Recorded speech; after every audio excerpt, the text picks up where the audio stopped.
Hello friends, welcome to our YouTube channel से classes में। आज हम लोग कक्षा 10वीं का चैप्टर नंबर 1 पढ़ेंगे, जिसमें से कि एक्सरसाइज 1.2 करेंगे। इससे पहले वाले वीडियो में मैंने पार्ट 2 करा चुका हूं एक्सरसाइज 1.2 का, जिसमें कि चार क्वेश्चन करा चुका हूं मैं। आज हम लोग उसी एक्सरसाइज का 1.2 एक्सरसाइज का क्वेश्चन नंबर 5 करेंगे। तो आइए करते हैं। पहला क्वेश्चन नंबर 5 में क्या है, जांच कीजिए कि क्या किसी प्राकृत संख्या n के लिए संख्या 6 अंक 0 पर समाप्त हो सकती है। वो कहती है क्या कि किसी भी संख्या पे, ठीक है, किसी भी मान लीजिए 6 संख्या है, क्या बोलता है ये लास्ट में क्या बोलता है, 0 पर समाप्त हो सकती है। 0 पर समाप्त हो सकती, 0 पर समाप्त होने के लिए क्या करेंगे, 2 गुना 5 रहना चाहिए, तभी तो किसी संख्या पे 0 पर समाप्त होगी। तो जैसे मान लीजिए 10 होगा तो इसमें 2 गुना 5 है कि नहीं। देखिए लास्ट वाला संख्या पे क्या हो रहा है, 0 पर समाप्त हो रही है कि नहीं। 0 पर समाप्त हो रही है तो 2 गुना 5 रहेगी, तभी तो 0 पर समाप्त रहेगी। ऐसे कैसे रहेगा, तो वही बोल रहा है 6 में 6 का गुणनखंड करके चेक करके बताइए कि क्या इसमें 2 गुना 5 आना चाहिए कि नहीं आना चाहिए। तो आइए करते हैं। तो पहला नोट में लिखना चाहिए, क्या है नोट में, एग्जाम में लिखना है, यदि कोई संख्या पर समाप्त होना चाहती है तो उसका अभाज्य गुणनखंड में कम से कम एक बार 2 गुना 5 आना चाहिए। अगर किसी भी संख्या पर 0 पर समाप्त होना है तो किसी भी संख्या में 2 गुना 5 रहना बहुत जरूरी है, तभी वो संख्या क्या रहेगी, 0 पर समाप्त रहेगी। तो आइए देखते हैं 6 में है कि नहीं 2 गुना 5। तो लिखेंगे एग्जाम में, चूंकि 6 का गुणनखंड करने पर, यही लिखेंगे गुणनखंड करने पर। अब देखिए 6 का गुणनखंड कीजिए तो देखिए 2 से लगे 2 तिया 6, 3 एकम 3, 6 का भाई क्या क्या गुणनखंड आ गया मेरा, 2 आ गया 3 आ गया ना। यही तो आया गुणनखंड, क्या 2/5 2 गुना 5 के रूप में आया है, नहीं आया। तो लिखेंगे चूंकि 6 का गुणनखंड करने पर लिखेंगे, चूंकि 6 का क्या लिखेंगे, गुणनखंड करने पर 2 गुना 5 के रूप का नहीं है। यही तो लिखेंगे, 2 गुना 5 का रूप का नहीं है। तो देखिए चूंकि 6 का गुणनखंड करने पर 2 गुना 5 के रूप का नहीं है। देखिए 2 गुना 5 के रूप का है, आ गया किसके रूप में, 2 गुना 3 के रूप में आ गया। तो यही लिखेंगे, इसीलिए यह कभी लिखेंगे, इसीलिए क्या लिखेंगे, इसीलिए यह कभी भी 0 पर समाप्त नहीं होगी। लिखिए नहीं होगी, यह प्राकृत संख्या है। यह क्या लिखेंगे, प्राकृत, क्या लिखेंगे भाई, यह प्राकृत लिखेंगे, यह किसी भी प्राकृत संख्या है, यह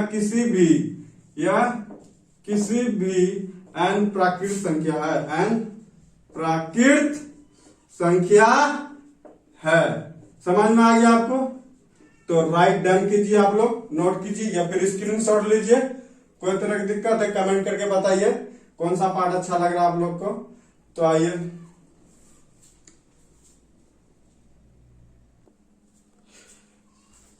अब क्वेश्चन नंबर 6 में है, व्याख्या कीजिए कि 7 गुना 11 गुना 13 प्लस 13 और 7 गुना 6 गुना 5 गुना 4 गुना 3 गुना 2 गुना 1 प्लस 5 भाज्य संख्या क्यों है। यही तो दिया मेरा क्वेश्चन में। सर्वप्रथम फर्स्ट ऑफ ऑल क्या करेंगे, 7 गुना 6 गुना 5 क्या लिखेंगे, 7 गुना 11 गुना 13 प्लस 13। अब बताइए भाई, इस संख्या में कुछ कॉमन दिख रहा है, हमको दिख रहा है, क्या दिख रहा है, 13 कॉमन दिख रहा है। तो 13 हम लोग क्या करेंगे, उभयनिष्ठ कर लेंगे। 13 हम लोग उभयनिष्ठ निकाल लिया, तो बचा क्या मेरा रेस्ट 7 गुना 11 गुना, यहाँ से 13 निकल ही गया, कॉमन हो ही गया, तो यहाँ क्या बचेगा, नहीं कुछ तो 1 बचेगा, ये तो बचेगा। अब प्लस 1, 13 यहाँ से निकल गया तो 1 यहाँ आ गया, कोई दिक्कत। आप देखिए 13 से गुना कीजिएगा तो यही संख्या आएगा। देखिए 13 गुना 1 कीजिएगा 13 होगा, 13 गुना 1 13 आया। तो अब हम लोग क्या करेंगे, इसको गुना कर देंगे। 7 गुना 11 करेंगे कितना होगा 77, 77 गुना 1 77, अब प्लस 1 कितना करेंगे 78, तो 13 गुना ये क्या हो गया 78 आया ना। अगर हम किसी संख्या से, मान लीजिए किसी संख्या 1 से गुना करेंगे तो कोई फर्क पड़ेगा, कोई पड़ेगा, तो क्या लिखेंगे 2 से अधिक गुणनखंड होने के कारण 2 से अधिक गुणनखंड होने के कारण, अधिक गुणनखंड क्या करें लिखेंगे, गुणनखंड होने के कारण,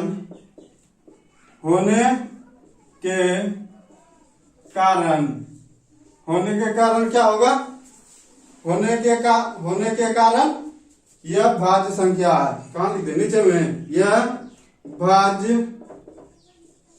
संख्या है, यही लिखना था बस एक स्टेप, ठीक है। क्या किया हम लोग, पहले ये चीज लिख दिए, इतना 7 गुना 11 गुना 13 प्लस 13, इसमें से हमको उभयनिष्ठ क्या दिखा भाई 13 दिखा, 13 निकाल दिए, जो रेस्ट बचा हमने लिख दिया। तो यहाँ 13 से बाहर कॉमन ले लिए तो 1 बचा, 1 लिख दिए, प्लस यहाँ से उभयनिष्ठ आया तो 1 लिखे, तब क्या किया सबको गुना कर दिया, 7 गुना 11 गुना 1 तो 77 हो गया, प्लस 1 78 हुआ। अगर हमने किसी इस संख्या में 1 से गुना कर दिए, एक संख्या 2 संख्या और तीसरी संख्या 2 संख्या से अधिक ये किएगा ना, क्या दिक्कत हो, 1 से गुना करें कोई फर्क नहीं पड़ेगा। 2 से अधिक गुणनखंड होने के कारण यह भाज्य संख्या है, कोई दिक्कत नहीं। तो आप लोग स्क्रीनशॉट लीजिए, फिर नोट करते जाइए। इसी प्रकार ये भी बनाएंगे हम लोग, ये भी बनाएंगे। क्या करेंगे 7 गुना 6 गुना 5 4 गुना 3 गुना 2 गुना 1 प्लस 5। अब इसमें उभयनिष्ठ दिख रहा है आपको, कॉमन दिख रहा है, हमें कुछ दिख रहा है, क्या दिख रहा है 5 दिख रहा है, यहाँ 5 दिख रहा है, तो 5 आप क्या ले लीजिए कॉमन, क्या बचा 7 गुना 6 गुना 5 बाहर हो गया तो 1 बचा, 1 गुना 4 गुना 3 गुना 2 गुना 1 प्लस क्या निकला 1 बचा, 5 का उभयनिष्ठ ले लिए, कॉमन ले लिए, तो 5 क्या करेंगे इसको गुना कर देंगे। कैसे गुना करेंगे 3 गुना 6 6 के 24 और 24 गुना क्या करेंगे 7 42 करेंगे, 7 42 4 दिया 12 दूना 24 हो गया। अब प्लस 1 ये भी तो करेंगे, तो कर दीजिए गुना, तो क्या होगा 24 दूना 48 की 8 बाकी 4, तो 24 चौके कितना होता है 96 और 96 4 कितना होता है 100 हुआ, अब प्लस 1, कोई दिक्कत, तो मिटा दीजिए 100 प्लस 1। अब 5 गुना 1009 हो गया, यही तो हो गया 1008 में प्लस 1 करेंगे 1009 हो जाएगा, इतना गुना करेंगे। अगर इसमें 1 से गुना कर दिए कोई दिक्कत, फिर वही बात लिखेंगे जो ऊपर लिखे, या 2 से अधिक, या 2 से अधिक क्या लिखे थे, क्या लिखे कॉपी, या 2 से अधिक गुणनखंड होने कारण, ये लिखे थे ना, गुणनखंड होने के कारण यह भाज्य संख्या है, ये तो लिखे थे, यह भाज्य संख्या है। हो गया कंप्लीट क्वेश्चन, या इसी तरह एग्जाम में बना हुआ है। ओके, तो आते हैं क्वेश्चन नंबर 7 में, आप लोग स्क्रीनशॉट लीजिए या फिर हम इसको मिटाते हैं।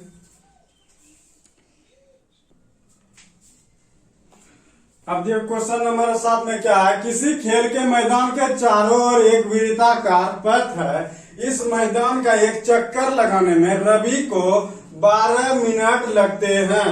तो मान लीजिए वे दोनों एक ही स्थान और एक ही समय पर चलना प्रारंभ करके एक ही दिशा में चलाते हैं, कितने समय बाद वे पुनः प्रारंभिक स्थान पर मिलेंगे। किसी खेल के मैदान के चारों ओर एक वृत्ताकार पथ है। एक मैदान है, ठीक है, जो एक मैदान है, जो मैदान के चारों ओर क्या है, एक रास्ता है, ठीक है। इस मैदान का एक चक्कर लगाने में रवि को, मान लीजिए रवि यहाँ होगा, रवि इस मैदान में एक चक्कर जब लगाया तो रवि को लग गया 12 मिनट लग गया, ठीक है। उसी प्रकार 12 मिनट लगा, मान लीजिए वे दोनों एक ही स्थान पर, एक ही स्थान और एक ही समय पर, मतलब इसी जगह से एक ही समय पर चलना प्रारंभ है। रवि जो है ना, इसी स्थान पर क्या लिखा है, वो दोनों एक ही स्थान पर, कोई लड़का एक और होगा, जो दो लड़का है जो एक ही स्थान पर उसी समय में प्रारंभ करके एक ही दिशा में चलते हैं, तो कितने समय बाद वे पुनः स्थान पर क्या करेंगे, दिशा में चलाते हैं। तो क्या करेंगे, सबसे पहले हम लोग क्या करेंगे, इसमें कुछ लगता है छूटा हुआ क्वेश्चन, हम देखते हैं क्या छूटा हुआ भाई। इसमें 18 किसी एक चक्कर में लगाने में क्या लगे, 18 मिनट। देखिए, किसी खेल के मैदान के चारों ओर एक वृत्ताकार पथ है। इस मैदान का एक चक्कर लगाने में सोनिया को कितना लगता है, 18 मिनट लगाते हैं। तो देखिए, इस जगह से एक लाइन छूट गया था, जिसके यहाँ से हमने नीचे में लिख दिया, कोई दिक्कत नहीं। इसके इस लाइन के बाद लिखा है, जबकि इसी मैदान का एक चक्कर लगाने में रवि को 12 मिनट लगाते हैं। तो इसके बाद मान लीजिए वे दोनों एक ही स्थान और एक ही समय पर चलना प्रारंभ करके एक ही दिशा में चलाते हैं, तो कितने समय बाद वे पुनः प्रारंभिक स्थान पर मिलेंगे। रवि जो है इस मैदान में एक चक्कर लगाता है तो 12 मिनट लगाता है, ठीक है। रवि की जगह इसको सविता कर दीजिए, क्या सोनिया है, सोनिया कितना लगाता है, 18 मिनट लगाती है, ठीक है। सोनिया जो एक चक्कर जो लगाती है, सोनिया 18 मिनट लगाती है। और बोलता है कि जबकि इसी मैदान का एक चक्कर लगाने में रवि को 12 मिनट लग जाता है। कितना मिनट, रवि जो लगाता है ना, यहाँ से स्टार्ट करता है और यहाँ जाके खत्म होता है, तो रवि को 12 मिनट लगता है। जब सोनिया एक चक्कर लगाती है तो 18 मिनट लगता है। वही पूछ रहा है, दोनों एक ही स्थान और एक ही समय पर चलना प्रारंभ करे तो एक ही दिशा में चलते हैं, तो कितने समय बाद वे पुनः प्रारंभिक स्थान पर मिलेंगे। तो बोलता है दोनों एक ही स्थान पर से एक ही समय में, एक ही टाइम में तो चले, तो वो कितने समय में क्या करें, एक चक्कर को कवर करें। तो वो क्या करेंगे, फर्स्ट ऑफ ऑल क्या करेंगे, 12 का क्या कर लेंगे हम लोग, 12 मिनट का गुणनखंड निकालेंगे। कैसे निकालते हैं, 2 छकी 12, 2 तिया 6, 3 एकम 3। तो देखिए 12 का गुणनखंड क्या क्या आ गया भाई, 2 गुना 2 गुना 3, यही तो आया। इसको पूरा क्लियर करके लिख दिए, 2 का स्क्वायर कर दीजिए और गुना 3 कर दीजिए। उसी प्रकार क्या करेंगे, सरिता 18 का निकालेंगे, ठीक है। कैसे निकालेंगे, 2 नम्मा 18, 3 तिया 9, 3 एकम 3। 18 का क्या क्या हुआ गुणनखंड, क्या क्या हुआ, तो क्या हुआ 2 गुना 3 गुना 3, यही तो है। इसको अच्छे से लिख दिए, 3 का स्क्वायर, कोई दिक्कत। अब देखिए क्या करेंगे, दोनों का कैसे निकालेंगे चक्कर, तो दोनों का क्या करेंगे, देखिए जो बड़ी घात रहता है उसको लिखते हैं, ठीक है। तो बड़ी यहाँ लिखते हैं, तो देखिए 12 का सबसे बड़ी घात क्या है, इसमें बड़ी घात क्या दिख रहा है, बड़ी घात क्या दिख रहा है, 2 का स्क्वायर दिख रहा है, ठीक है। और यहाँ 18 में क्या दिख रहा है, 1 घात है, यहाँ 2 पर स्क्वायर है तो इसका मतलब 2 घात है, इस पे किसको 1 है, तो दोनों में बड़ा कौन है, तो दोनों में बड़ा है 2 स्क्वायर है, तो इसको 2 स्क्वायर लिख दिए। बड़ा है 2 घात वाला, तो 2 घात वाला लिख दिए। अब देखिए इसमें 1 घात है, 3 पर पावर 1 है, और 18 में क्या है, 3 पर पावर 2 है।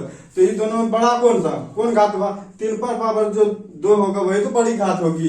तब इसको क्या करेंगे, 2 का स्क्वायर लिखेंगे 4 और 3 का स्क्वायर लिखेंगे 9, गुना कर देंगे, कितना हो जाएगा 36। दोनों एक चक्कर लगा था कितना, 36 मिनट में। यही तो बोल रहा प्रारंभिक कितने समय बाद, 36 मिनट बाद एक दूसरे को क्या करेंगे, मिल जाएंगे। तो कंप्लीट हो गया यहाँ क्वेश्चन नंबर 7 1.2 खत्म हो गया आपका। तो मिलेंगे नेक्स्ट चैप्टर में, सॉरी नेक्स्ट एक्सरसाइज में। तब तक के लिए all the best, thank you, जय हिंद। और एक चीज आपसे बात कुछ करना है कि अगर आपको वीडियो अच्छा लगा तो प्लीज लाइक कीजिए, शेयर करिए और क्या करिए, सब्सक्राइब कर दीजिए और शेयर भी कर दीजिए दोस्तों को, ताकि आपकी वजह से वो भी कुछ पढ़ ले। एग्जाम नजदीक है और आज दिन के बाद कंटिन्यू मैं वीडियो लाऊंगा, ठीक है। और इसके बाद क्या करेंगे, हम लोग क्वेश्चन भी करते जाएंगे ज्योग्राफी का मल्टीपल चॉइस, ठीक रहेगा ना। तो हम लोग डेली का डेली 20 क्वेश्चन डेली का डेली कवर करते जाएंगे, ताकि एग्जाम में आपका 6 मार्क्स आ सके, ठीक है। तो thank you, all the best, जय हिंद।